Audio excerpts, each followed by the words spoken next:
Welcome everyone. The webinar will begin shortly and will be recorded. Connect with the campaign for grade level reading on social media. On Facebook, like the page Campaign for GLR, and on Twitter, follow the account at Reading by Third. Please use hashtag Learning Tuesdays and tag us to tweet anything you learn from today's webinar, and we will be sure to retweet. We encourage you to share your questions, reflections, and observations on social media. Once again, we would love to connect with you on social media. So on Facebook, like the page Campaign for GLR, and on Twitter, follow the account at Reading by Third. The webinar will begin shortly. It will be recorded and shared with you afterwards.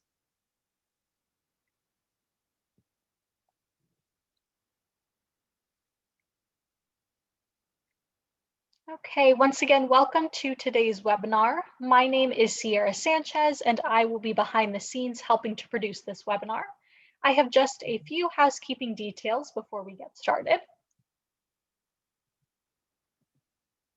First, we would love for you to introduce yourself, so please use the chat box at the bottom of the screen to share your name, city, or state, and your organization. Be sure to select panelists and attendees so that we all know who is here. All attendees are in listen-only mode, but we encourage your engagement by posting questions in the Q&A box. We will dedicate the last 20 to 30 minutes to respond to the questions you post during the discussion. This webinar is being recorded, and a link to the recording will be emailed to all who registered. And we will be posting a brief on-screen evaluation during Q&A and highly encourage you to respond. This helps us with our commitment to continuous improvement at the Campaign for Grade Level Reading. Lastly, before we start, I would just like to call your attention to our upcoming GLR Learning Tuesdays webinars this January. On January 26th, we have two back-to-back webinars. The first at 12:30 Eastern Time. It's the Crucible of Practice with Kansas City, Strategies for Sustainability with Turn the Page KC. And that same day at 3 p.m. Eastern Time, we have COVID-19 and Learning Loss 2, What the Data Tell Us About Moving Forward. We will be sure to add links in the chat box for more information and registration for these upcoming learning opportunities. Joining you now is Yoli Flores, Chief Learning Officer for the Campaign for Grade Level Reading. Thank you and enjoy the webinar.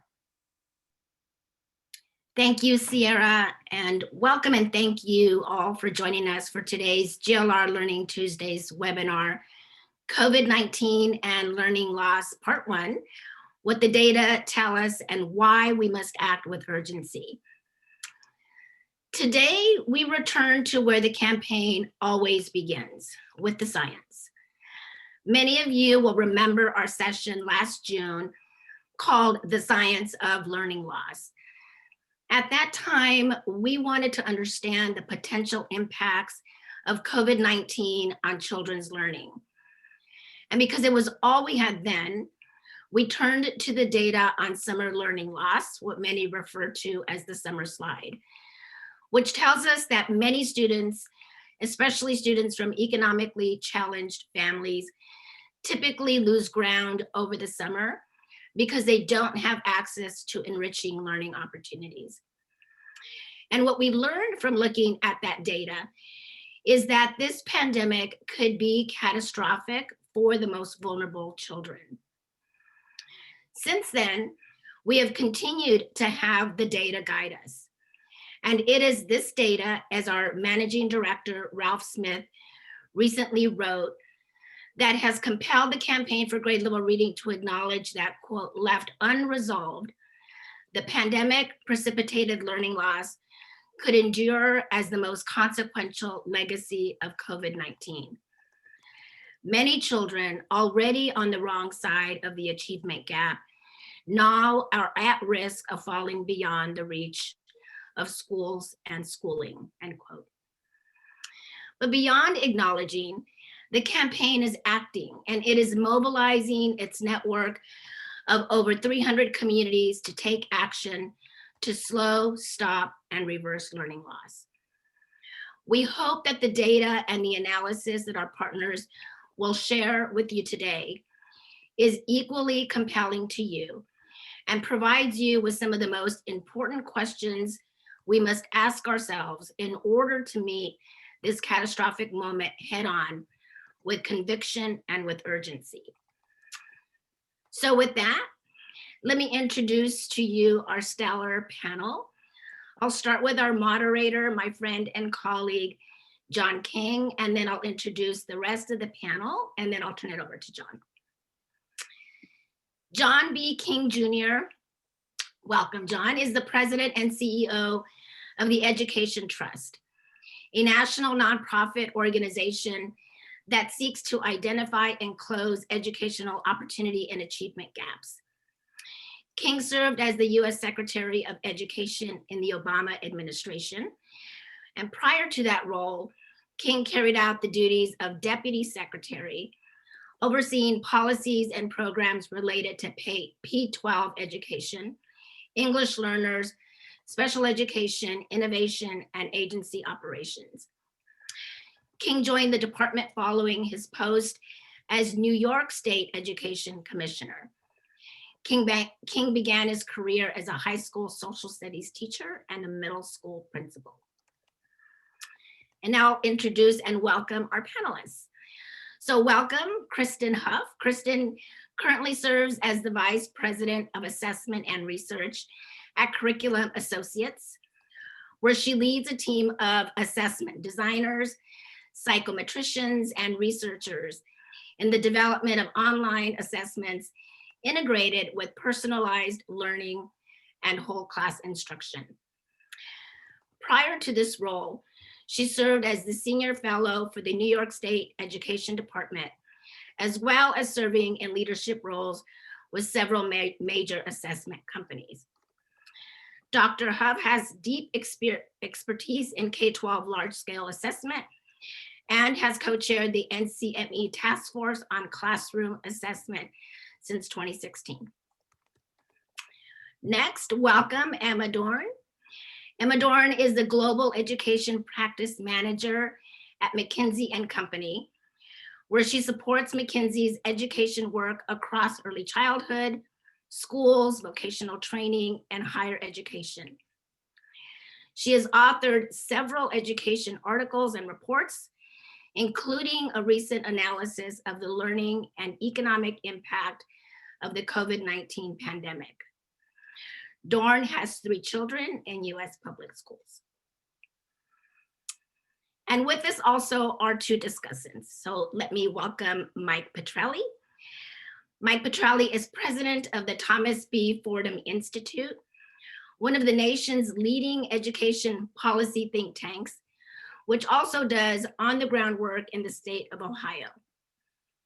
He's also a research fellow at Stanford University's Hoover Institution, executive director of Education Next, and is a distinguished senior fellow for Education Commission of the States. Welcome, Mike. And last but not least, welcome to Greg Toppo. Greg is the author of The Game Believes in You, How Digital Play Can Make Our Kids Smarter. And he's a journalist with nearly 25 years of experience, most of it covering education. He is co-author of Running with Robots, The American High School's Third Century, a forthcoming book on automation, AI, and the future of high school, to be published in the fall of 2021 by MIT Press. In 2017, Toppo became president of the Education Writers Association. Toppo is a journalist in residence at Whiteboard Advisors and teaches journalism remotely at the moment at Northwestern University in Qatar. So welcome to our moderator, to our panelists, and to our discussants. And John, I now turn it over to you. Welcome. Thanks so much, Yoli, and thank you everyone for joining the conversation today. I appreciate the campaign giving us the opportunity to talk about these issues. I'll just say briefly as some additional context to build on the points that Yoli made, that this conversation today will focus on learning loss as measured in student achievement on assessments. But I want to be clear that the learning loss issue goes beyond just English and math performance. What we know is that we have many places around the country where there are kids who have never logged in, right? Kids who have been completely disconnected from folks at school, from peers. We know, for example, in Los Angeles, there were something like a quarter of English learners who didn't log in the spring. Right? So we know that we have a huge challenge of kids who are missing out on school. We know that there is a socio-emotional toll to kids missing school and missing those relationships, a socio-emotional toll we haven't even begun to measure. We also know that academic performance is suffering in other ways beyond achievement scores. We know, for example, in Montgomery County, Maryland, where I live, a well-resourced district, but racially and socioeconomically diverse, we had a 6-fold increase in some grade levels in the failure rate of courses. And so that's students who aren't turning in their work, who aren't making progress in their work. So as we think about learning loss, we should think about English and math performance as one indicator of what is a multidimensional challenge for our country of how we support our kids. Are there some kids who are having amazing experiences, whose parents are able to work from home and are taking them on incredible technology-driven adventures in learning? Sure. But I think we have to acknowledge that particularly for low-income students and students of color, COVID-19 in this period has been an equity disaster, and the challenge for the country will be what to do about that. So with that context, I want to turn it over to Kristen and ask Kristen to help us understand the dimensions of the problem that she's seeing in the Curriculum Associates data. But I also want to make sure that, Kristen, you help us understand why some people are saying maybe learning loss isn't as bad as we thought, and what the problem is with the data that they're using to make that argument. Yep, great. Thank you, John. Are my slides up? Great. Great. So just very briefly, I will be discussing data from the iReady assessment. It is for the data we'll be looking at today. It's an adaptive assessment of math and reading. We're going to be focusing on grades K through 8. It is designed primarily to inform instruction. I'm here with Curriculum Associates. We serve about 25 to 30% of K-8 students in the United States with our products and services. And today I'm just focusing on our assessment data. So next slide. We added a survey question that we normally do not have to ask, but when COVID hit last spring, we realized fairly quickly that the testing environments between at home and in school, very, very different. We were seeing some very, very different trends. So we added a survey question in the fall. We asked students to just tell us, are you working in your school building today? We tested over 6 million students in the fall, almost 7 million in math, over 6 million in reading. And we have about 35% of those students were testing in school buildings, and the rest, the overwhelming majority, were testing remotely. And then 5% was a mix. They'd start the test in one location, finish the test in another. We all know why. There was a lot of in and out of school in the fall. And what we found was that these populations of students who tested remotely versus students who tested in school, very different. Move on. So what we see first is that these populations, they differ by locale, meaning that for students who were testing in school, about 60% are schools that are in town and rural areas, while over 85% of schools that were testing remotely were in cities and suburbs. This population difference continues when looking at income data. Next slide. About 80% of in-person testing were schools from zip codes where the median annual income is less than 75K per year, whereas remote testing we saw was more evenly split across the income levels. We also saw differences in race, ethnicity. Next slide, thank you. So we see here that over half of the in-person testing happened in schools where the populations were at least 75% white, while over 45% over 45% of the remote testing schools served were in schools where it was the opposite, over 75% students of color. So very different populations. So we made a decision pretty early on because of these differences to make sure that when we looked at performance data, we looked at the data for in-school testing and out-of-school testing separately. And it gave us some really deep insights. If you could move to our next slide, thank you. So iReady assessments give educators and parents and students information about grade level placements. This is based on the knowledge and skills that students need to have to be considered on grade level. So the mid on grade level placement, that dark green, excuse me, these are students, this is a very high bar. These are students who can be considered proficient for that grade level. And as you can imagine, in the fall, many students do come into school in the fall not ready for that grade level work, or not yet placing on grade level rather. So that's the yellow. So for example, if I'm chronologically showing up for 4th grade and I take a test in the fall, I may show up as having the knowledge and skills from 3rd grade.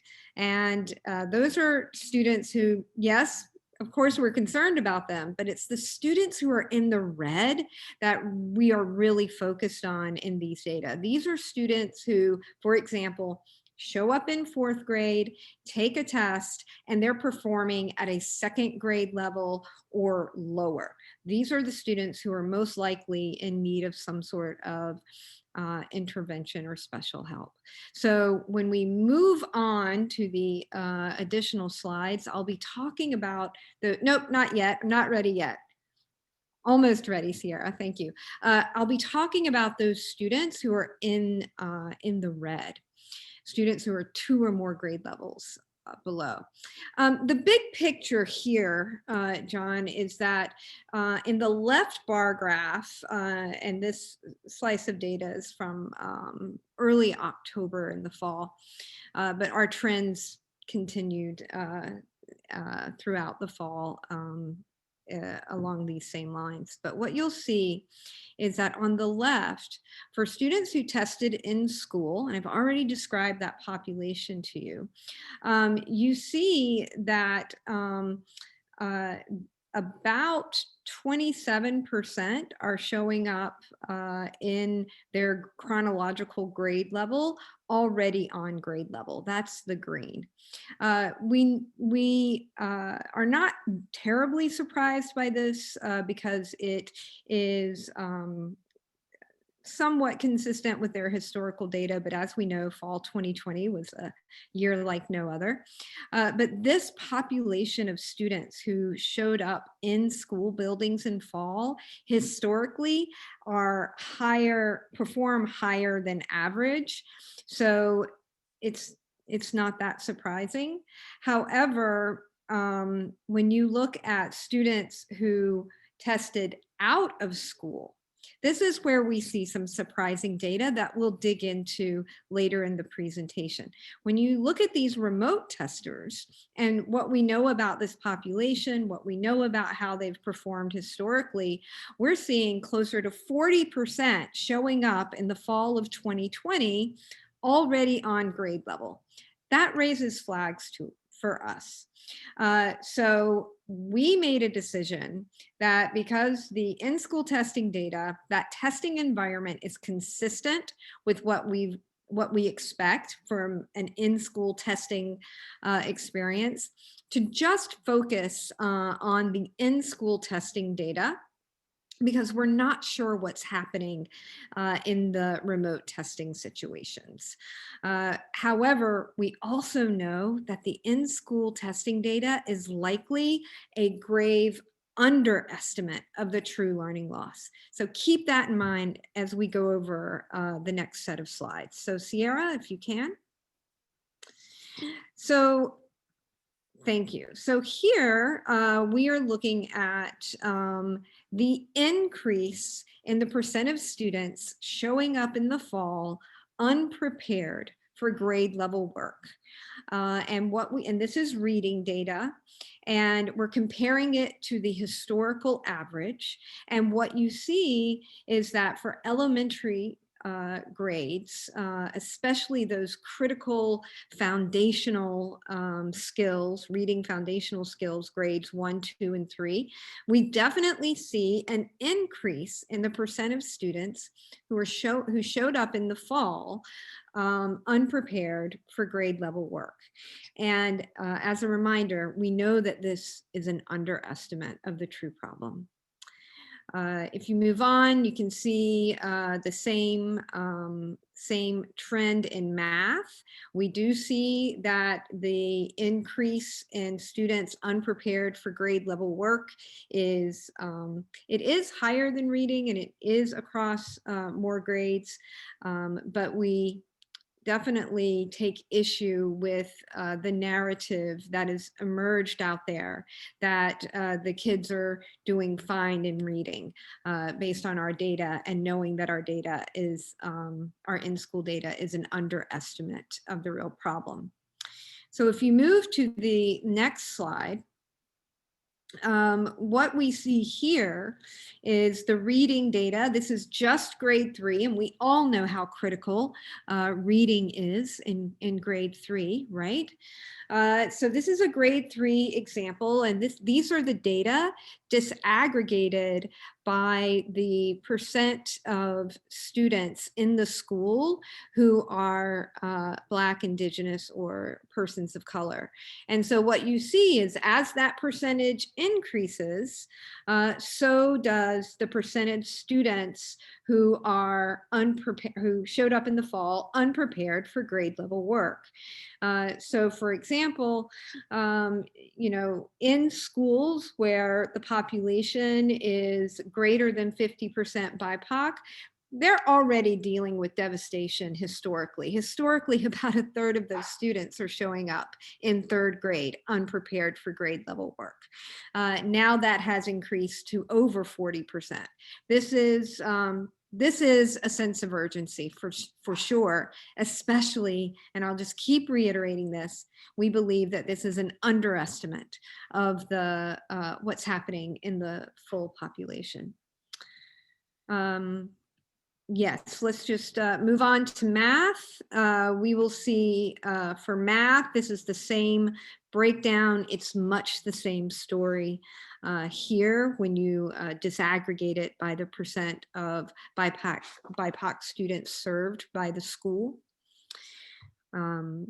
If you go ahead and move on to reading disaggregated by income, we see, again, devastating news for students who live in neighborhoods with lower median incomes.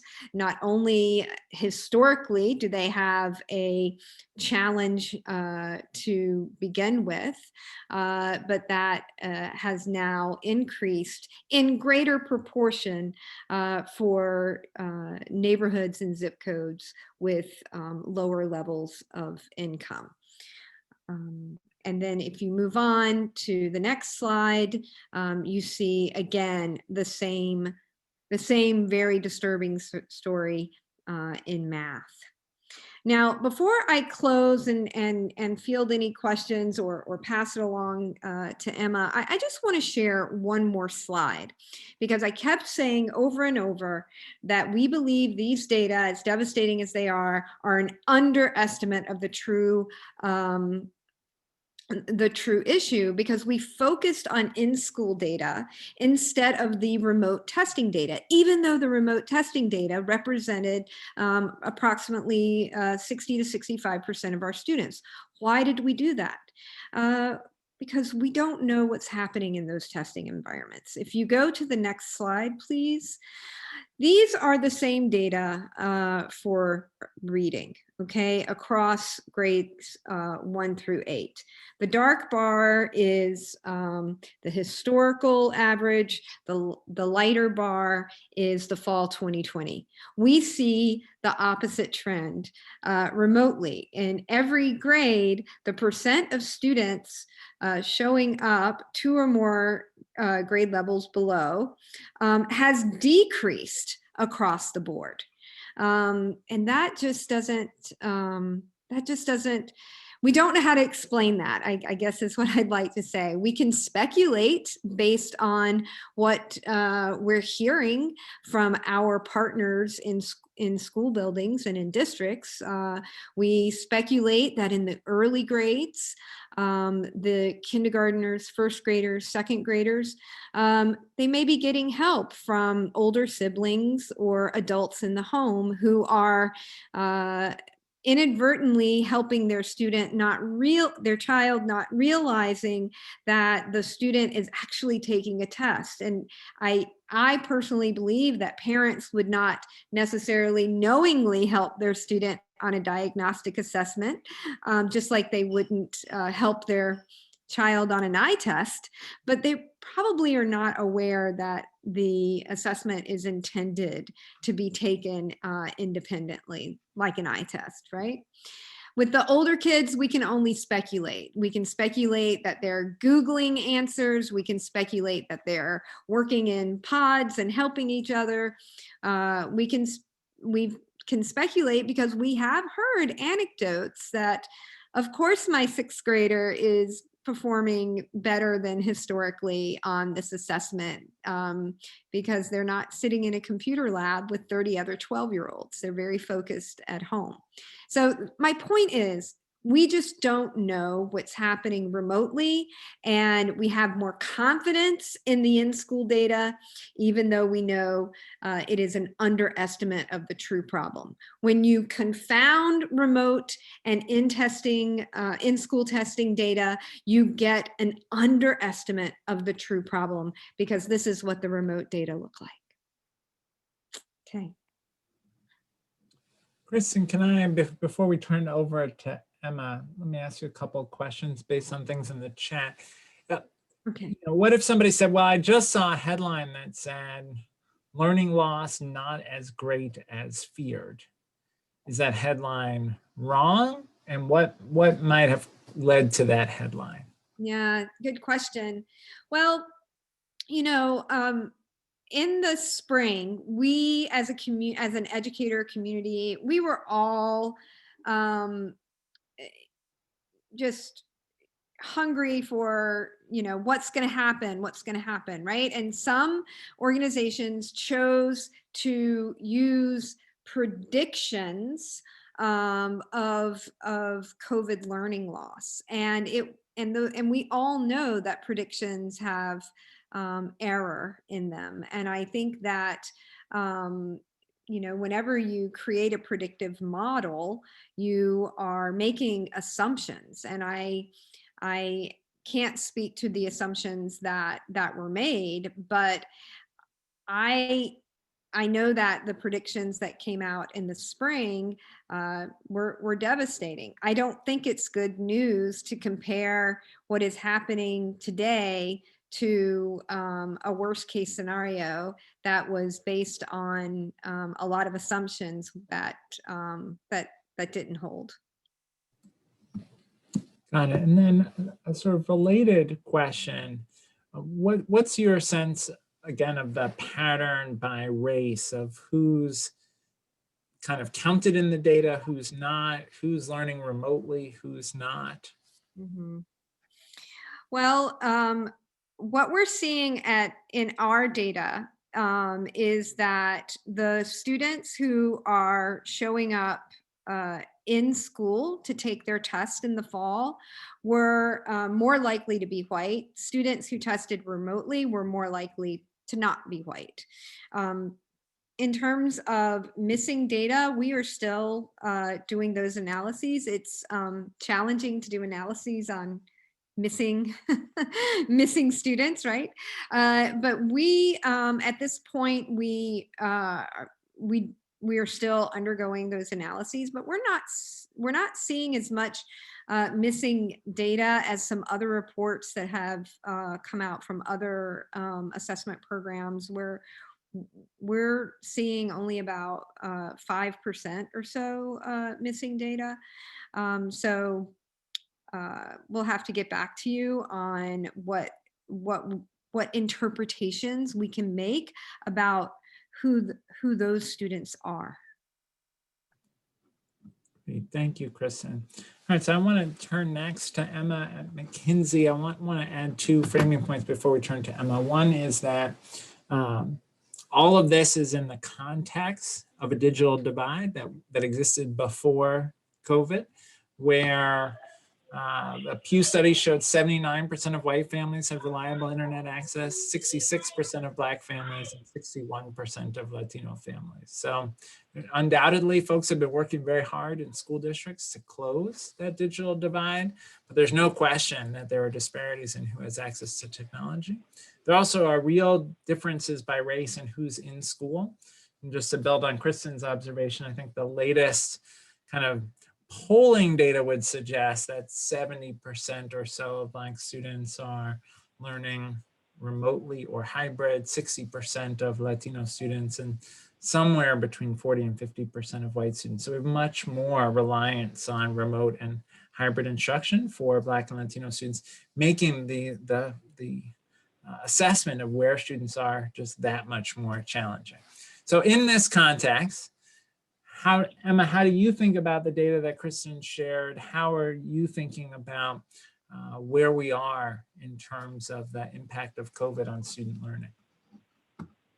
Thank you so much, John. And yeah, so we're very grateful to Kristen and to Curriculum Associates for providing us with a lot of the data, which we then delved a little bit deeper into. And if you come to the first slide, what we found in line with the Curriculum Associates analysis is that real tangible learning loss has already occurred due to the spring closures.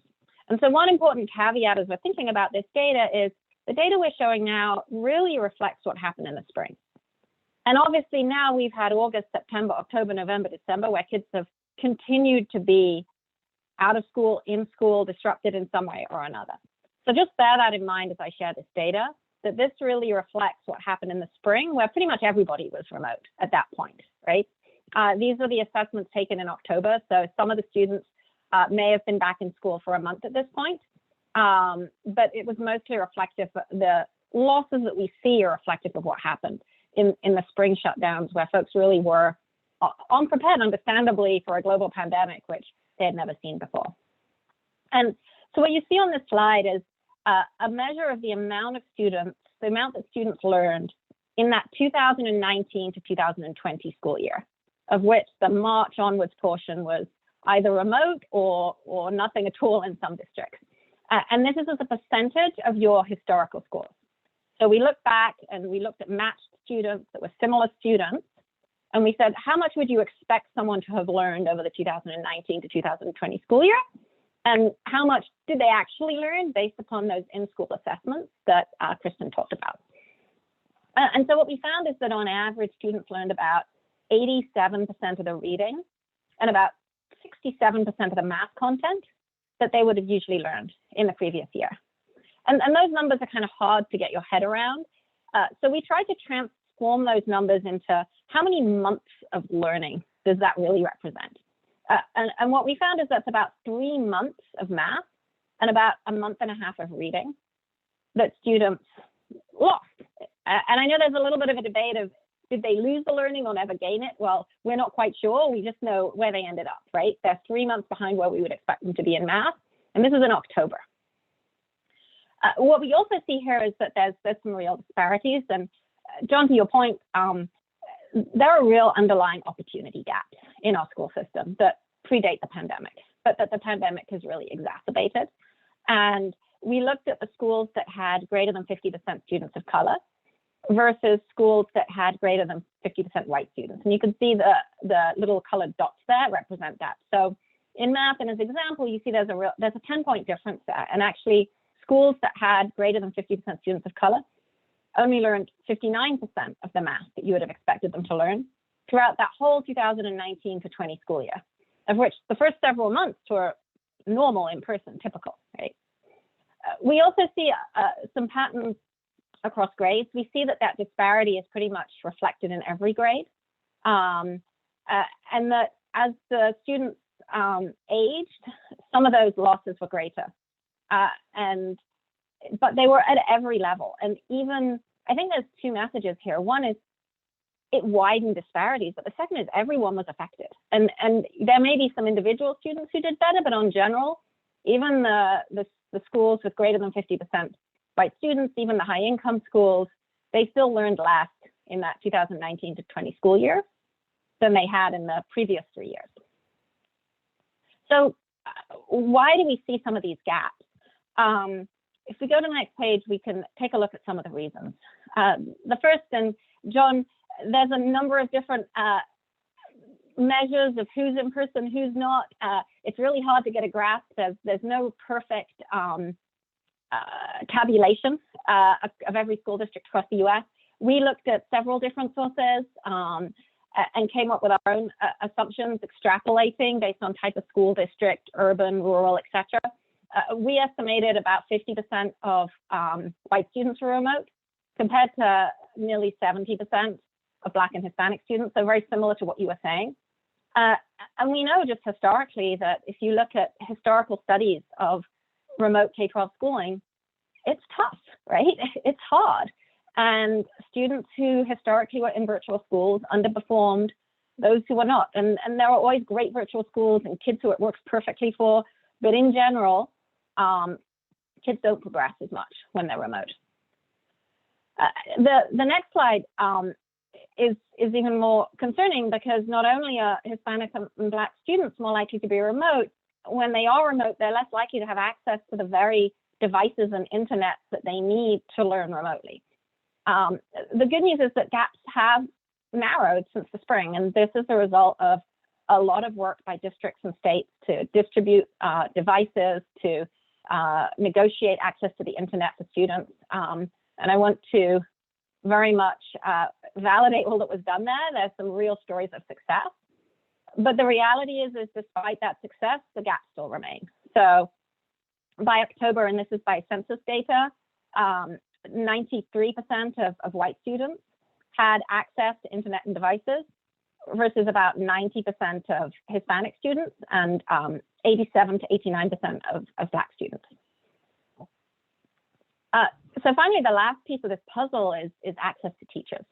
If you move to the next slide, you can see the shocking fact that Black and Hispanic students are twice as likely as white students to have no access to live content with teachers. And this again is from the census data. It measures, the question was, how many days did you have access to live contact with teachers? You know, no days, 1 day, 2 days, 3, 4, 5 days. And 15 or 16% of Black and Hispanic students said in the last week, they had no live interaction with teachers, no phone call, no in-person connection, no video call, no Zoom call, no nothing. And you wonder why those students aren't progressing as much. Well, without teachers interacting with them, how can they possibly progress? Now, we don't know what the reason for this is. There can be many reasons. There are many challenges in reaching out to students. And as you said, many students have just fallen off the map. And we know that this has improved. The census only asked this in October, so we can't unfortunately compare to the spring. But we know, talking to district superintendents across the country, that there's been a huge effort to track down students, and that Many more students are engaging now than in the spring, but it's still not enough. So the next thing we did is we said, well, what if this continues? Like, what is this going to look like by the end of the school year? As I said, we're already in January, case rates are spiking. It's a really worrying situation. School districts that had planned to come back in January and February are having to roll back their plans. There's a lot of nervousness, understandably, across the board. So what happens as we roll this forwards? What are the scenarios and how might we think about this? And we looked at, we can't foresee the future perfectly. So we looked at 4 different scenarios. So if you go to the first page, the next page, sorry, this is our first scenario, which is if you literally straight line the learning loss that happened in the spring based on the curriculum associates results, what would you get to by the end of the school year? And it's pretty shocking.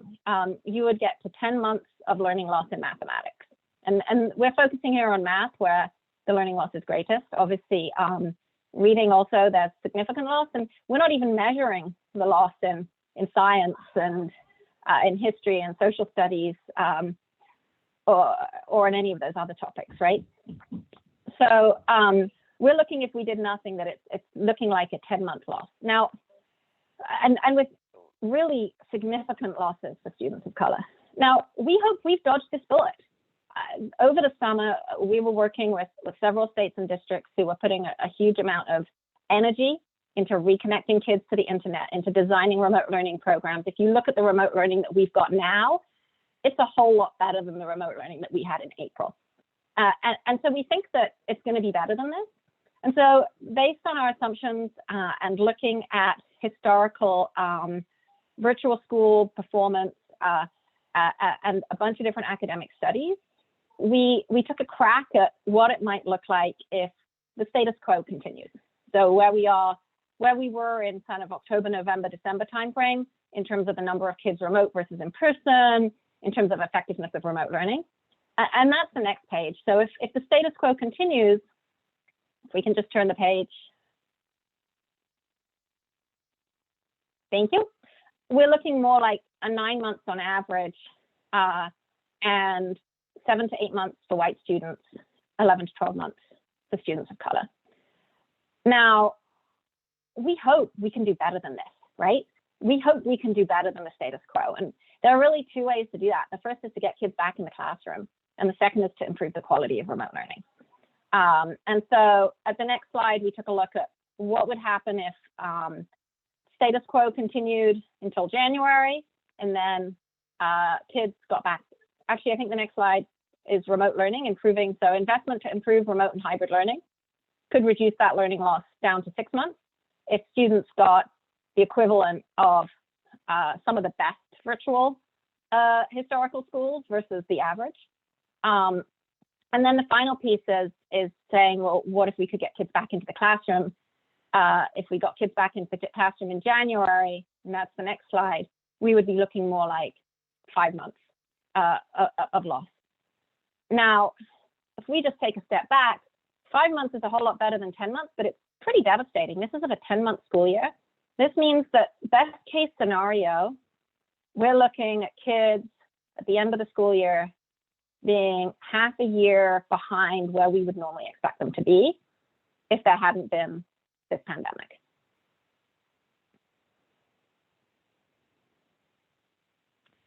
So I'll wrap there, China's as a call to action. There's going to be a lot of catching up to do. This is, and I think we're going to talk more next month about how do we start attacking this.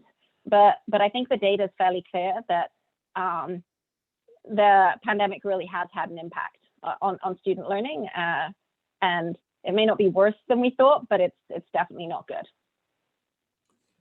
Thank you, Emma. Before we turn to our commentators, just maybe give us a little bit of a preview. If folks ask, well, what, based on evidence and research, do we know about what to do about this unfinished learning? What would you recommend? Sure. I mean, the reality is that there are some evidence-based approaches that can make a difference. eventually it comes down to you need to give kids some more time, you need to give them more attention, and you need to focus them on the stuff that's the most important. And so if we think of those, you know, high intensity tutoring gives them more attention and more time. Summer learning can give them more time in a really focused way. And I think the summer of 2021 is a really big opportunity that we shouldn't miss out on. We can talk more about that again as we think about summer learning.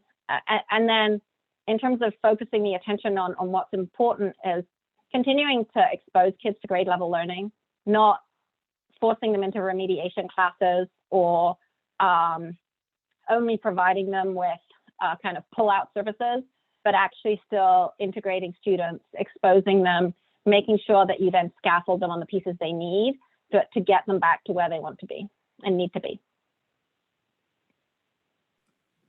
Great, thanks, Emma. Let's turn to our commentators. Maybe we'll start with Mike Petrilli. Mike, give us the reaction from the policy world. What when you hear this data, what questions does it raise for you about the policies we need to pursue going forward? Well, thank you, Secretary King. Nice to see you, and hello, everybody. And is this a family-friendly episode we're doing here today, or am I allowed to swear? I mean, that is some incredibly depressing news. And I think in terms of a question, I don't know, 3 letters come to mind, if you get my drift. We are facing a huge challenge. And I think that if there's any point that comes through from today's webinar is that, you know, we need to set aside any notion that this is not a full-fledged disaster. And as you said, Secretary King, this is especially an equity disaster.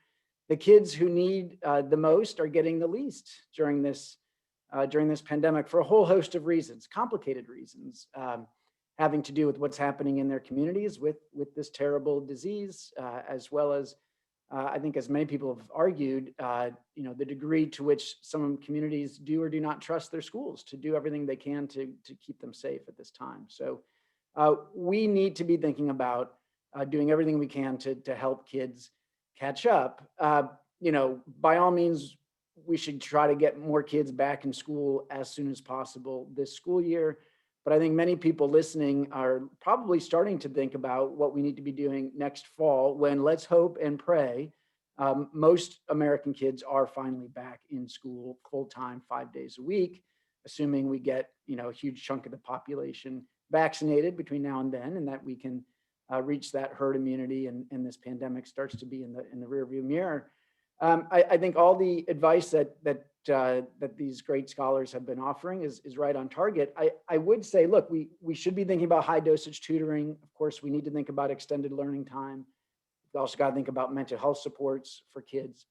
But it can't be to the exclusion of doing the nuts and bolts kinds of things that great schools have been doing forever. In other words, if you take a school that before the pandemic was not, you know, hitting it on all cylinders, or let's put it more frankly, that was dysfunctional before the pandemic, that didn't have, for example, a high quality curriculum, that didn't have a way to maximize the amount of instructional time, that didn't have a school climate and culture that was positive and supportive.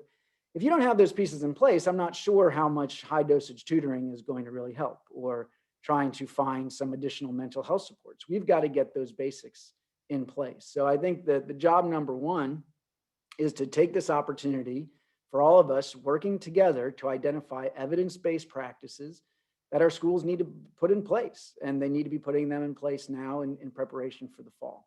So again, that means high quality instructional materials. It means regular assessment. It means a professional learning time for teachers that really gives them the support and opportunities they need. Last thing, and I think we might get into this a little bit, John, but you know, I think we need to acknowledge that this is going to be a different challenge for little kids than for older kids. It's going to be a different challenge for reading than for math. Though these data we've seen today may indicate that, you know, kids have lost ground in reading, unlike some other studies have shown. I think we also have a bit of a wake-up call to say that it's possible that kids didn't lose as much in reading, especially in the older grades. And that itself is an indictment of the way we've been teaching reading in our schools. In other words, we haven't been making very good use of the time that we spend teaching reading, at least once kids get the foundational pieces, phonics and phonemic awareness and the like. We have been obsessed with this idea that we can, quote, teach reading comprehension by drilling kids in these endless, boring exercises where we ask them to find the main idea and those sorts of things. When what the evidence is telling us is that once kids learn the phonics piece, they learn to sound out the language. What really matters with reading is their content knowledge, it's their vocabulary. It's having the opportunity to learn about the world, learning history, learning science, music, literature, the arts. All of that is what gives you the vocabulary that allows you to know what words you're sounding out and to recognize them on the page. I think that there's certainly good that kids of all, regardless of their zip code, they have continued to learn during this time. Some of it from their schools, some of it just from living and from being in the world with their families and their communities. Some kids more than others, right? And so let's not go back to, quote, normal, knowing that normal was not working very well for lots of kids. This is an opportunity for all schools, all school systems, all charter school networks to step back and ask themselves, are we doing everything we can to make the very most use of the precious time we've got with kids? And when they come back, are we going to make good use of that time by giving teachers the support they need, the best materials aligned to standards, using evidence-based practices? That's what we should all be obsessed with as we prepare for next fall. Thanks, Mike. Greg, good to see you. Let me turn to you next and ask that maybe you frame your comments around two things that come to mind. One, as a journalist, what are the questions you have about what we've heard, and what kinds of questions should we be trying to answer as we figure out what to do next? And then two, having written about the potential for education technology, what should folks who think about ed tech take away from what we've learned over the last year? Yeah, those are great questions. I mean, it's interesting, as everyone was speaking just now, all I could think of was, oh my God, I have so many questions. I have nothing but questions here. I mean, one of the things that, I'm kind of obsessed with about some of these findings, Kristen's kind of caution about the remote learning piece of this. Makes me really wonder, like, is there a way we could frame, let's say, the better results in remote learning for kids of color in a way that suggests maybe they're being better served at home than they were at school, sort of to Mike's point. But no, I have so many questions about this, and so many of my colleagues have so many questions about what's going on. I will say just one thing, and this is kind of self-serving for the group here. It's so nice to get some findings that we can talk about. I wrote a piece a couple of months ago for the 74 about how education researchers, were being locked out of schools like everybody else, and that all these questions that they had, all this work that they were doing, had in some cases just sort of come to a crashing halt because they couldn't get access to kids, they couldn't get access to, in many cases, even teachers, and of course, if we think about what happened last spring, the state testing sort of came to a halt, and so they didn't have that data to think about. So I will say that it's great to be able to kind of wrap our minds around the data that Emma and Kristen have been presenting here. So I'm kind of grateful for that. Journalists have been, I use the word, I borrow a term from Alton Brown, the cooking guy. Education journalists have become unitaskers. we do one thing anymore. We write about COVID and we write about what's happening as a result of it. I think if we were to poll, all my colleagues, we'd probably say we'd love to be writing about something else by now. And I'll say one more thing about that.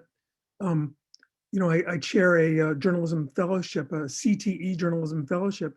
And the first two classes, our first class convened in the spring, and then our second class just convened this past fall. And almost every one of them said to us, this is a great honor. I'm very excited to write about CTE. Can you guys just wait a few months, because my editor wants COVID stories. This is all we're thinking about. So I guess, and to answer your actual question, John, I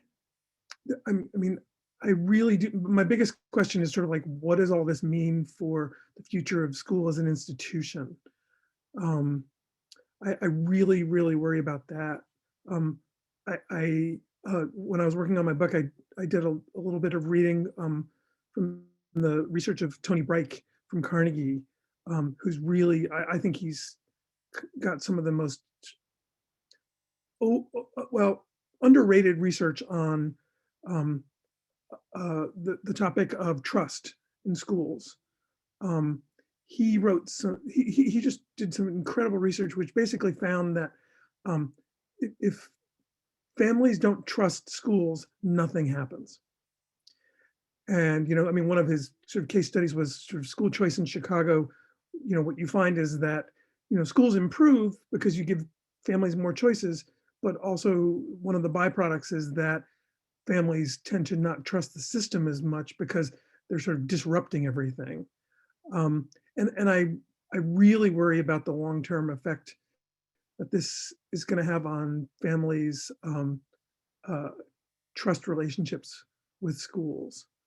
And I've talked way too long. We can get back to the technology piece in a bit if you want, but I want to give other people a chance to jump in.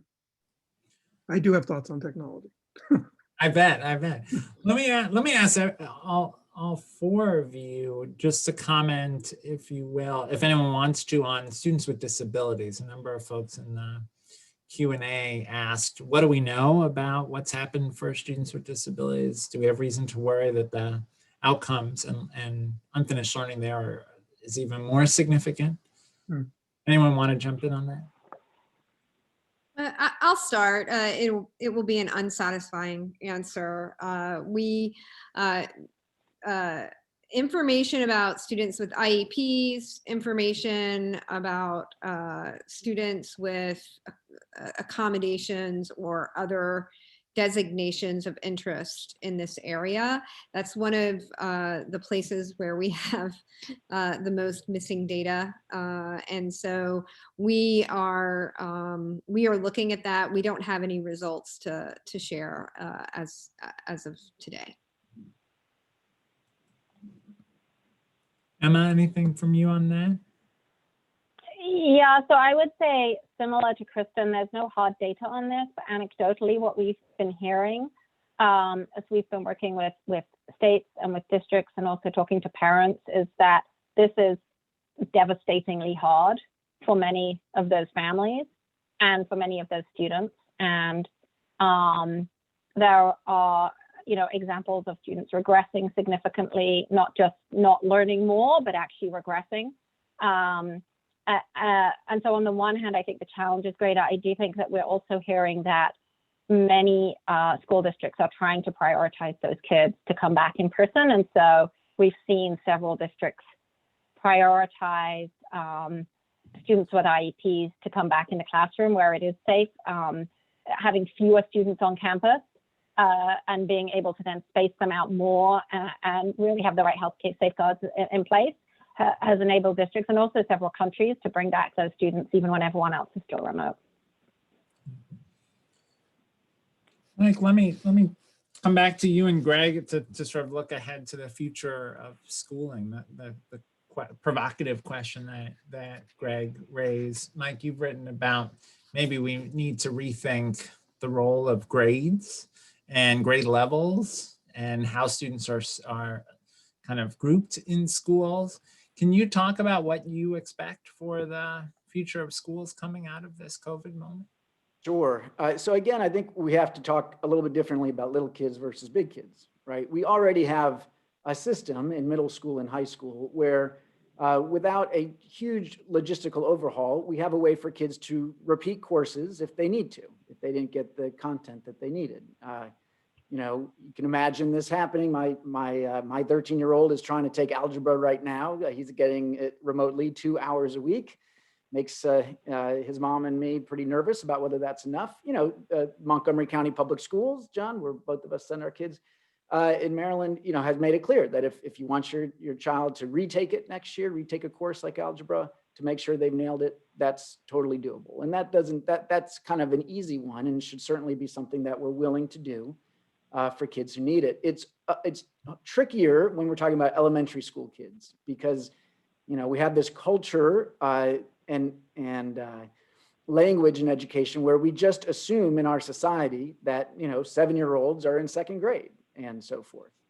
And I proposed back in the spring that based on this learning loss, we might want to consider having schools where we, in a sense, hold everybody back.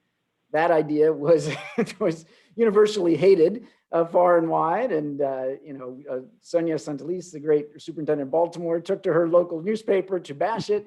And I understand why. That notion of holding kids back just sounds so terrible and the opposite of what we want to see, which is to accelerate learning. But let me try to restate it. It's really the notion of how can we give kids more time? Emma talked about, adding more time. That's one of the obvious, that kids have lost out on time in instruction. How do we give it to them back? Summer learning is a possibility. Longer school day, school year is a possibility.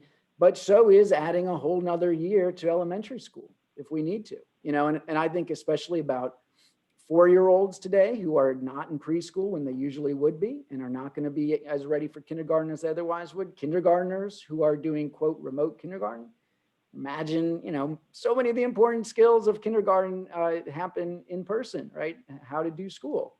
So especially for those kids, maybe today's 4, 5, 6-year-olds, can we think about having the norm be, we're going to add another year for those kids so that we don't force schools into this crazy situation where, the rhetoric is, hey, you should be teaching on grade level content, which in normal days is the right advice. We want to aim high expectations, but, this is not normal. And, if we could spread out the standards for, say, K-2 over 4 years instead of 3, could make a big difference in these kids' lives. If that means entering middle school and then high school and then post-secondary much better prepared than they otherwise would. At the very least, I'd like to see some schools experiment with it and some states be willing to fund it.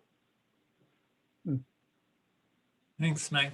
Greg, how would you begin to answer your question about the future of schooling, including the role of ed tech? Yeah. I mean, one of the things I've been thinking of, and actually, you kind of helped me kind of wrap my mind around it the other day. You were writing about tutoring. I think there's a real future in kind of rethinking who it is who's not so much providing the content, but delivering the content to our young people. I'm fascinated, and this is not this is Greg's solution. This is Greg sort of wondering about the possibilities in a tutoring core.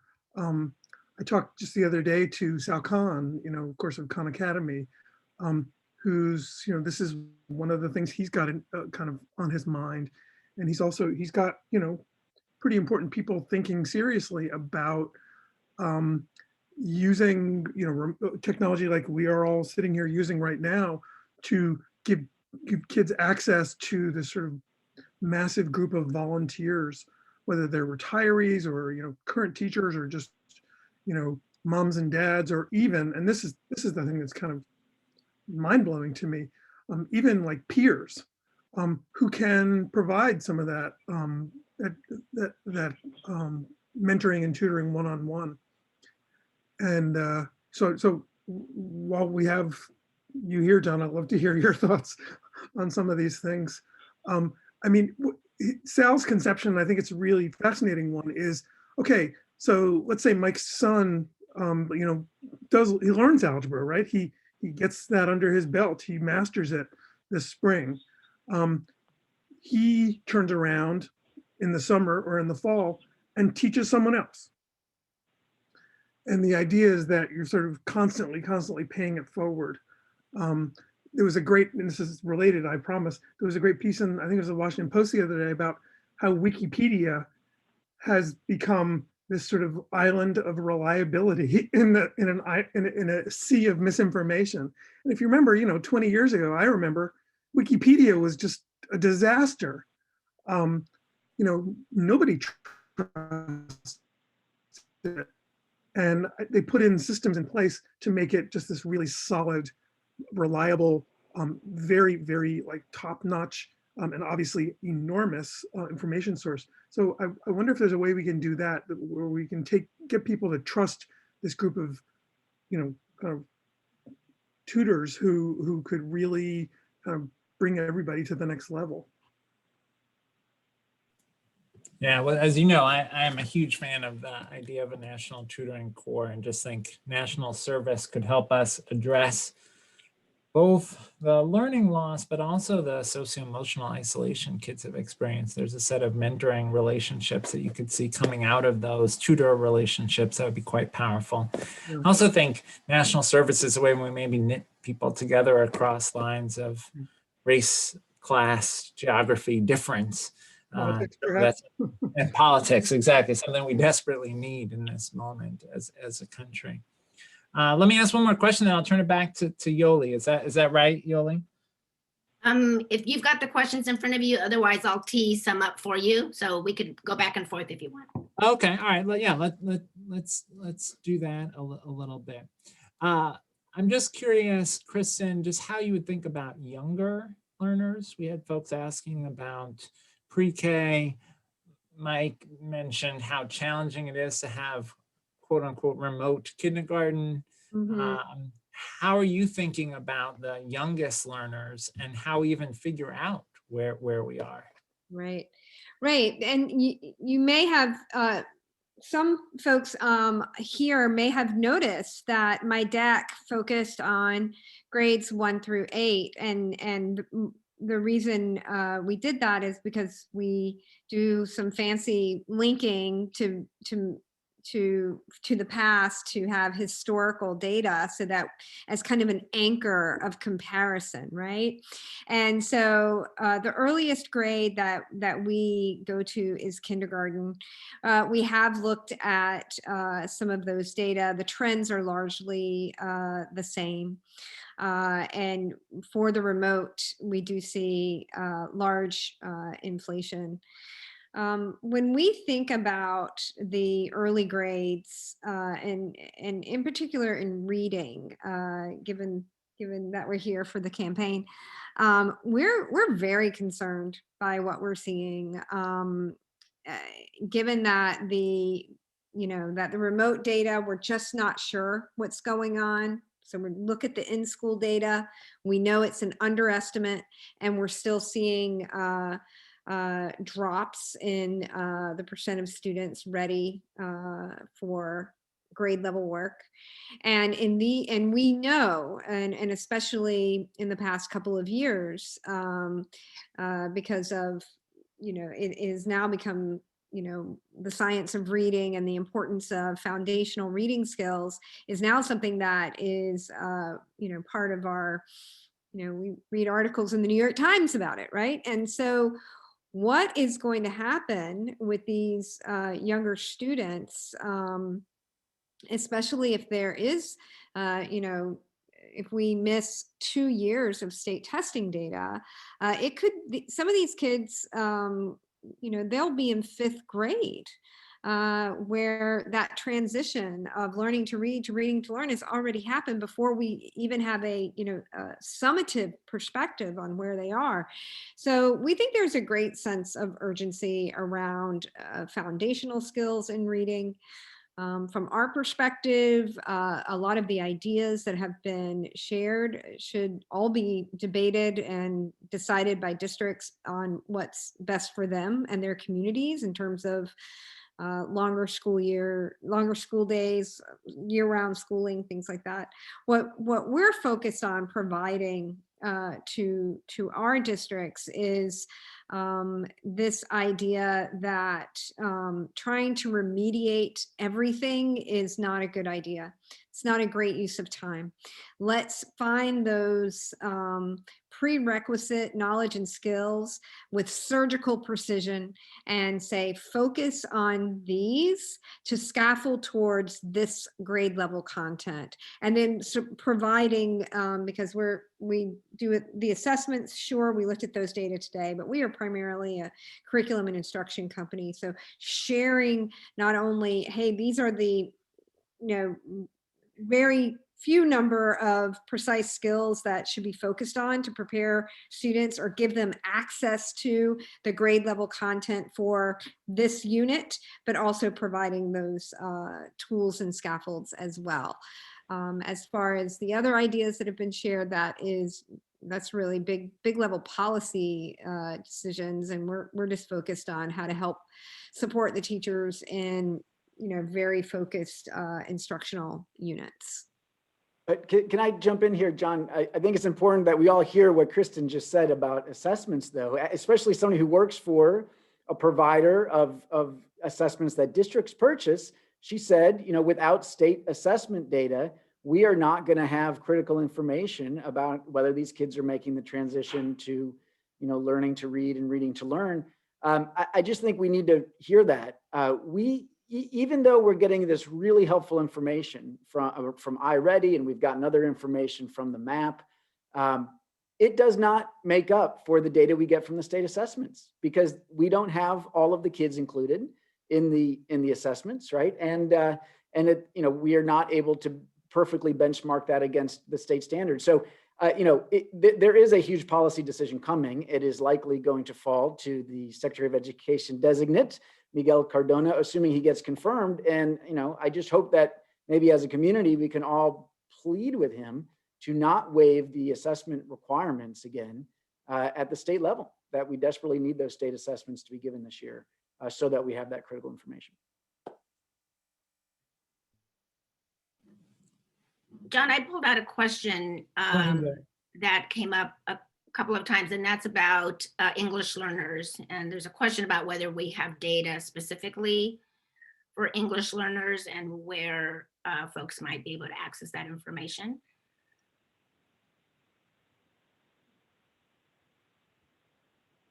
We don't have specific data on English learners at the national or the district scale, but we are hearing again anecdotally that it's a real struggle for them. I'll just give you an anecdote. So I tutor a young man in East Palo Alto who is Spanish speaking, and he was in a dual language program.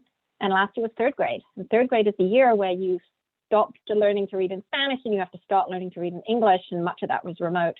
And so I'm tutoring him now on just basic phonics of English because he missed all of that stuff. He has spotty internet connection. It comes in and out all the time. There are 30 kids in the class.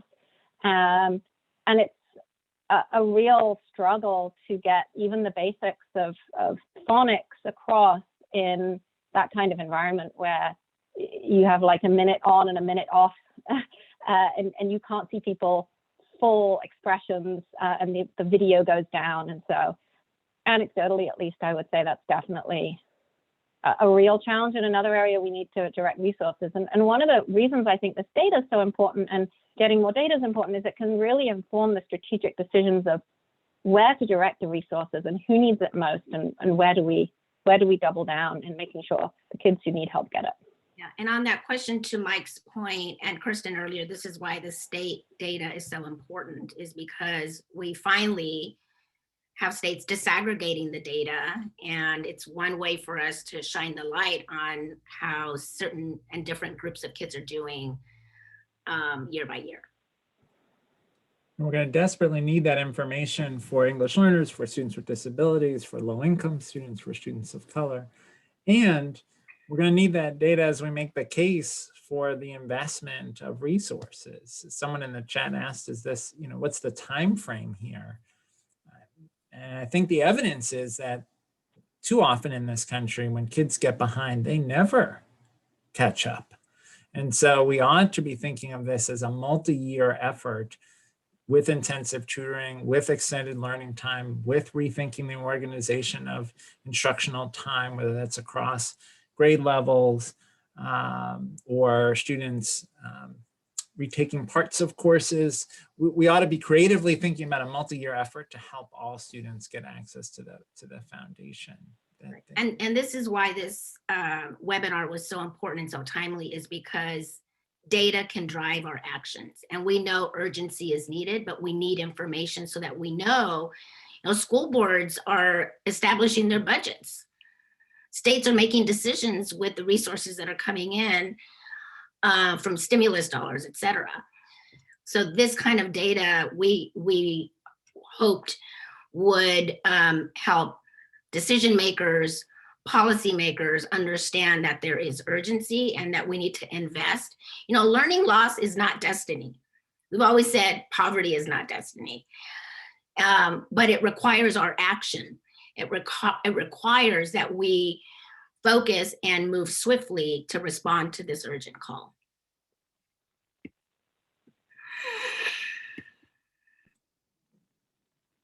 Yoli, do you want to ask another question from the chat? Yeah, I want to ask my favorite question, because this is the work that I lead at the campaign, and that's the focus on parents. So Ms. Liu asked, parents are a good resource for children's learning. Is there a good way to engage parents while they are at home with their kids more so now?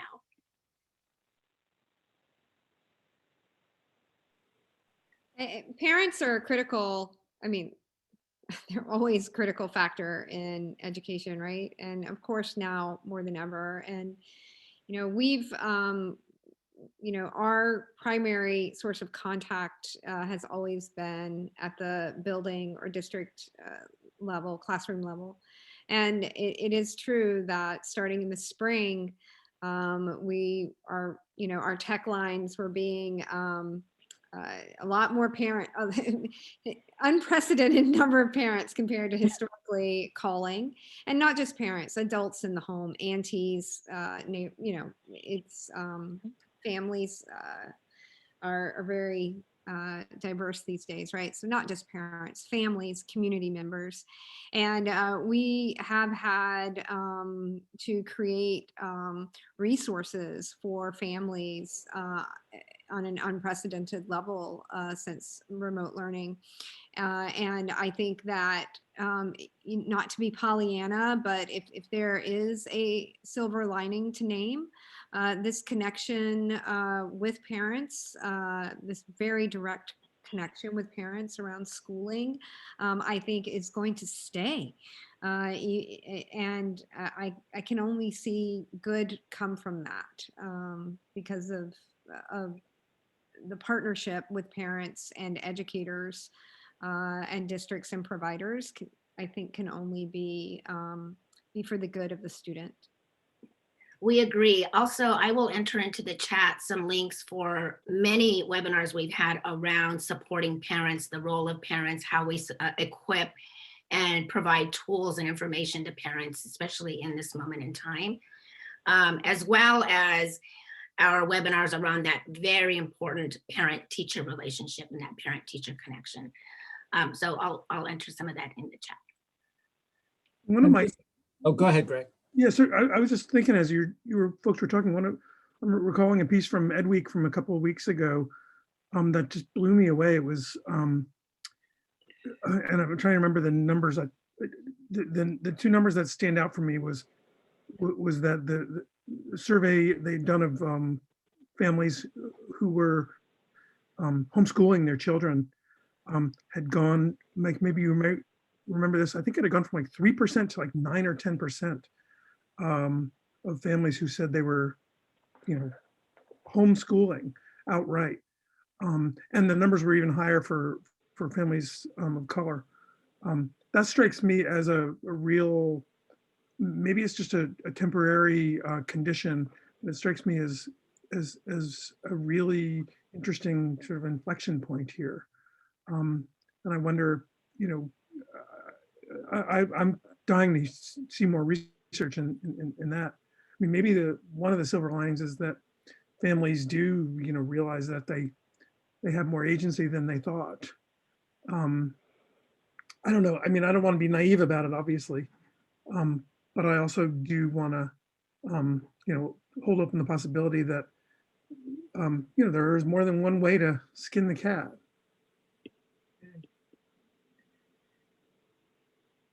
The thing that worries me is there are such disparities in people's ability to do that work with their kids at home. There are some evidence to suggest, I think it's 1 in 5 African Americans can work from home, 1 in 6 Latinos can work from home. So there is this, I think people are experiencing the home learning very differently, where some kids, have their parents, of course, they're working too, but they're distracted by work, but they're able to be there as a resource for their kids. I especially worry about younger kids who need that support to stay engaged. And if your parents are essential workers, if your parents are working outside the home, you're not getting that parental support. So I think one of the things we'll need to tease out is how is this experienced differently across lines of race and class. Yeah, I think that's right. And gender, there's a question here, John. Do you have any additional insights around the gender gap in terms of the percentage of students ready for grade level work? Do you think that this is a worthwhile avenue of further research in relation to the impact of COVID on learning? Any thoughts on that? I will have to check our, we have a lot of analyses that have not been shared here today. And I will look and see what kind of, unfortunately, like with the special education designation, the ELL designation, the gender designation, we just, again, because it's not required, we're an assessment to inform instruction. So unlike a state test, it's not required to submit demographic data to us. And so we have missing data there, not necessarily missing students, but missing data on student characteristics. And so I should check that, but it's interesting to note that this is the first time, and I've been talking about COVID learning loss in these data since last spring, that I've been asked about the gender gap.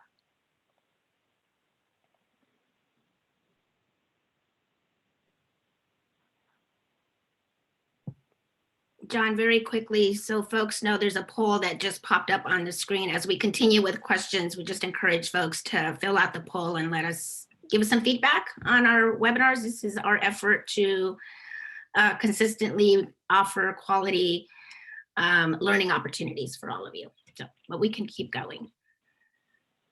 We've also just quickly on gender, I'm curious if anyone else has seen any reports on that. I think that it's mostly anecdotal at this point.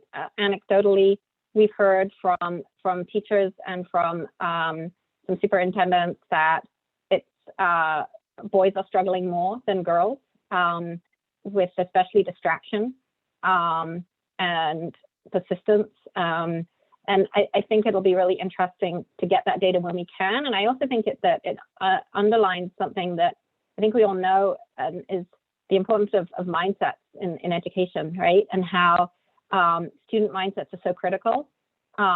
Just refer back to another paper we did that looked at some of the PISA data, another set of huge assessment data, and showed that student mindsets were the most impactful element of influencing student outcomes, greater than any other characteristic, home characteristics, teacher characteristics, anything that can be measured by a survey.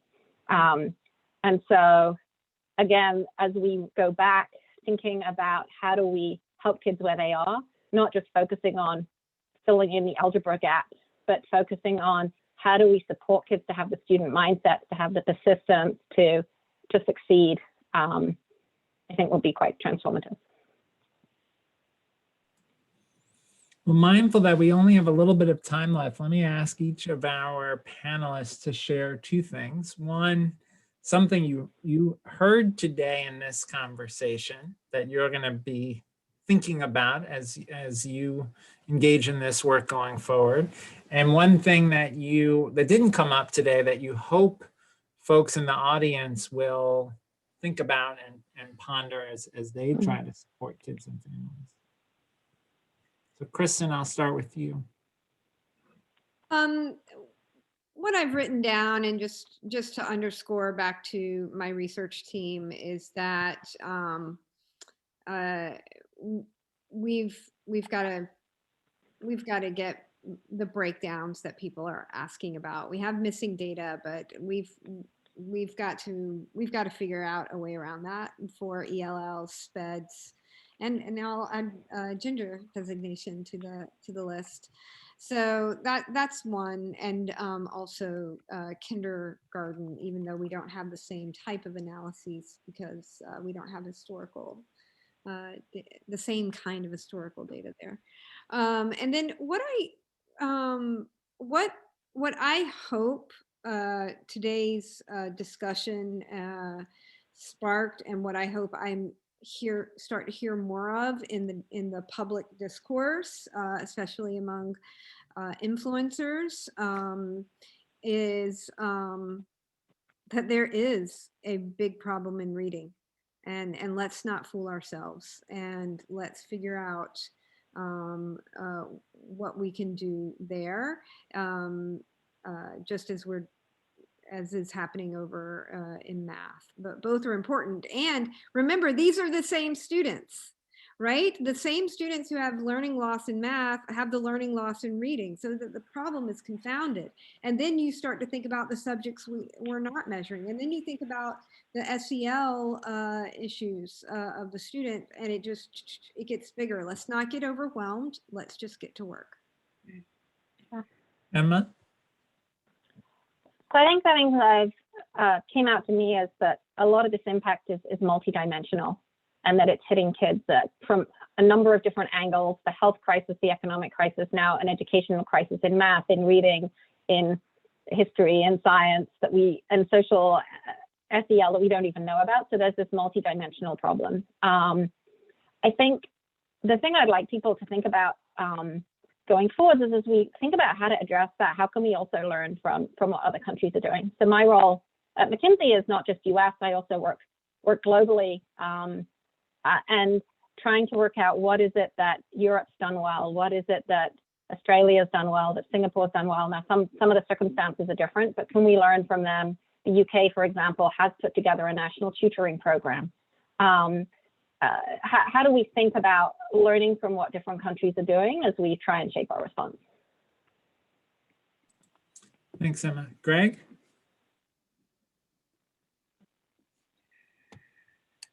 The thing that's going to keep me up tonight, and probably for another couple of nights, is the finding in the decks today that about access to live teachers.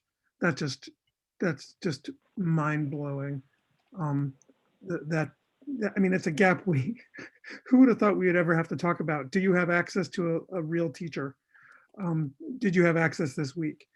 I think that's just a devastating indictment of how things have kind of played out so far. I think the thing that we haven't talked about, and it's kind of in a way kind of under the surface, and maybe it's something to think about for the future. We have not talked about, and I've seen a lot of reporting on this, but no really good data. Students working to support their families. Underneath a lot of this data, I'm sure Emma and Kristen are probably thinking, some of these older students are, their parents may have lost their job and they have to go, take a job at Wendy's or working for Amazon or something. I've seen journalism about that, but I haven't seen research about that. And I think that's one thing to kind of moving forward to really think about. These are real families and kids are not just like school machines, they're parts of families. Absolutely. Thanks, Greg. Mike. Yeah, for me, this discussion about parents, both on the Zoom and also in the chat, it just feels like none of us have a great answer to what we should be asking parents to do to help their kids. We all know we should ask parents to read to their kids, especially when they're little. But what else? We all know that kids are on screens nonstop during this pandemic. I think we know that is the case for kids, regardless of their zip code and socioeconomic status. We parents could be making sure that some of that screen time is being used on things that are at least somewhat educational. Back to this point about the importance of content knowledge, there's some great stuff out there that kids can, on PBS and other places to learn history and learn science and, pick up some vocabulary. It's not perfect. It's not everything, but it's better than nothing. I just feel like we need a better answer to this because I do think we want to help our kids. And I think parents would be responsive if we ask more of them. And then finally, I just hope that we, going forward, continue to think big. There are some kids out there who have really enjoyed remote school and for whom it has worked pretty well. They enjoy not having to deal with bullies and the drama of the lunchroom and all the rest. Are there ways, especially for older kids, that we can keep that going? And interesting, it doesn't have to be full time, but why can't high school kids take some of their courses at 9 p.m. at night online so that they can sleep in the next morning or, to make their own schedule work better, or just because they enjoy taking some classes online. I mean, those are the sorts of things that we should be thinking about. It will take some policy changes to allow schools to innovate in that way. Thank you. Thank you all for being such a thoughtful and engaging panel. Yoli, back to you. Great. Well, thank you. We are out of time, but let me just echo, John, your thanks to everybody for this really fabulous panel. There was just a comment, several comments in the chat box with people saying, thank you, the information helps me move to action. And we know data is information is then knowledge. So we do hope that not only clarified the huge impacts that we're seeing in reading and in math as we looked at the data from Curriculum Associates and McKinsey, but that some of the conversation helped you think about some of the responses in a way that is a call to action. To continue this conversation, I want to call to your attention, and you'll see it in the second slide. In the slide here, we've asked Emma from McKinsey, Emma Dorn, to come back on January 26th at 3 o'clock to go the next step. So we've heard about the data. We might bring a little bit of that back, but mostly we want to go deeper now into what do we do with this data? How do we move forward? How do we respond to that call to action? And just before that, earlier in the day is our Crucible of Practice Salon. These are opportunities for our communities in the GLR network to learn with and from each other. So on the 26th at 12:30 Eastern, we will have Kansas City talking about their strategies for sustainability. So we hope you join us again for another learning conversation. And finally, and one more time, thank you, John, for serving as our moderator, Kristen and Emma as our presenters, Mike and Greg as our discussants. Thank you all and have a great day. Thanks, everybody. Thank you. Goodbye. Thanks, everybody.